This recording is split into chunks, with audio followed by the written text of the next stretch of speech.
ఏ మహానుభావుడి దగ్గర ఇంకా సూర్యచంద్రుల యొక్క ప్రకాశం అవసరం ఉండదో, తానే కోటి సూర్యుల పగిది వెలిగిపోతుంటాడో అలాంటి వాడు అక్కడ ఉంటాడు. వాడు ఈ బ్రహ్మాండములను నిర్వహిస్తూ ఉంటాడు. ఈ చీకటిలో రథం వెళ్ళలేక కృష్ణ భగవానుని యొక్క గుర్రములు కూడా డస్సిపోయి నిలబడిపోయి రథం ఆగిపోయింది. ఈ గాఢాంధకారం ఏమిటి బావా, భయం వేస్తోంది, అసలు ఎక్కడికి వెళ్ళాలి మనం అని అడిగాడు అర్జునుడు. నువ్వు భయపడకని సుదర్శన చక్రాన్ని స్మరించి విడిచిపెట్టాడు కృష్ణ భగవానుడు. అది ఆ చీకట్లో ప్రయాణం చేస్తూ సహస్ర సూర్యుల పగిది వెలుతురు సృష్టించింది. ముందు సుదర్శనం నడుస్తుంటే వెనక కృష్ణ పరమాత్మ రథం వెడుతోంది. ఈ రథంలో కూర్చున్నటువంటి అర్జునుడు సుదర్శనాన్ని అనుసరిస్తూ వెళ్ళాడు.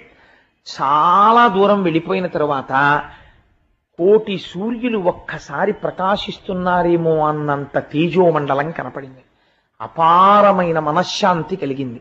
పాల సముద్రంలో తెల్లగా ఉన్నటువంటి ఆదిశేషుడు అనంతుడు నల్లని వస్త్రములు కట్టుకుని ఉంటే ఆ ఆదిశేషుడి మీద హేళగా పడుకొని తన కుడి చేతిని ఇలా శిరస్సు కింద పెట్టుకుని పడుకుంటే ఆదిలక్ష్మి పాదములొత్తుతోంది.